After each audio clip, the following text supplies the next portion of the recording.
जो विद्या नीति के मार्ग पर चलकर प्राप्त की जाती है, संकट के समय में साथ छोड़ देती है। ये भगवान परशुराम का श्राप नहीं अंगराज, प्रकृति का नियम है। किंतु मैंने अथक श्रम किए थे विद्या प्राप्त करने के लिए वासुदेव। फिर मुझे क्यों मेरी विद्या का विस्मरण हो गया?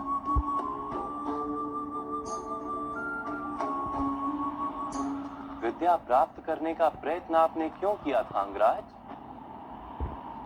क्या विद्या का महत्व जाना था आपने? क्या विद्या प्राप्त करके समाज को लाभ देने की इच्छा थी आपके हृदय में? या केवल अपने अपमान का प्रतिशोध लेने हेतु आपने विद्या प्राप्त की? वास्तव में विद्या प्राप्त करने हेतु श्रम की तो आवश्यकता ही नहीं होती, केवल एकाग्रता और समर्पण पर्याप्त है। ज्ञान तो आत्मा का सहज गुण है और आप बुद्धिमान। आप ही बताइए, विद्या ग्रहण करते समय मन एकाग्र क्यों नहीं रहता?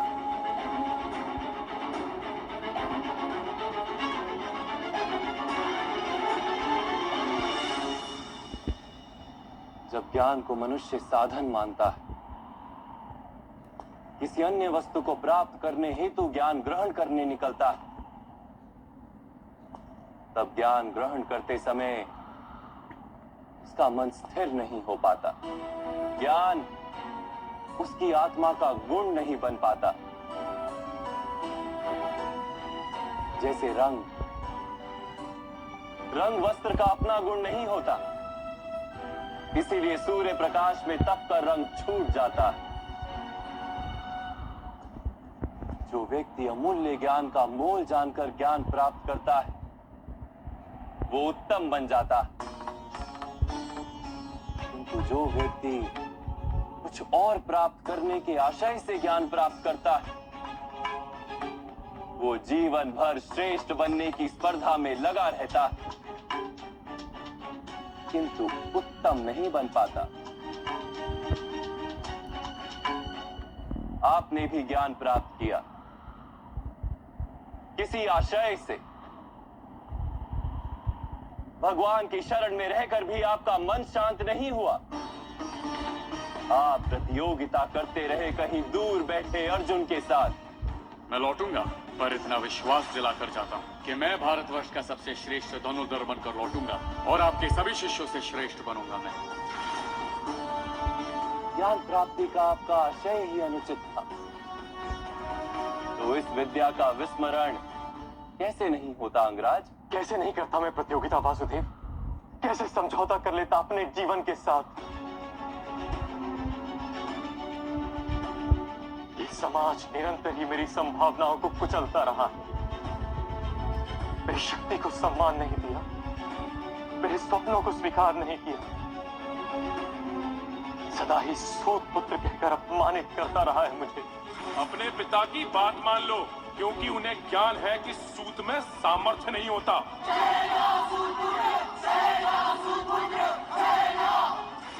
ईश्वर की दी हुई संभावना मनुष्य का अधिकार है वासुदेव, और ये समाज किसी को उसके अधिकार से किस प्रकार वंचित कर सकता है? अवश्य ही ये घोर अपराध है राधे।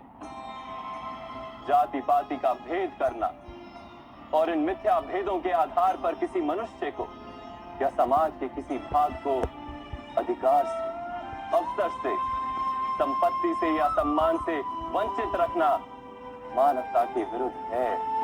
तो फिर मेरा क्या दोष है वासुदेव?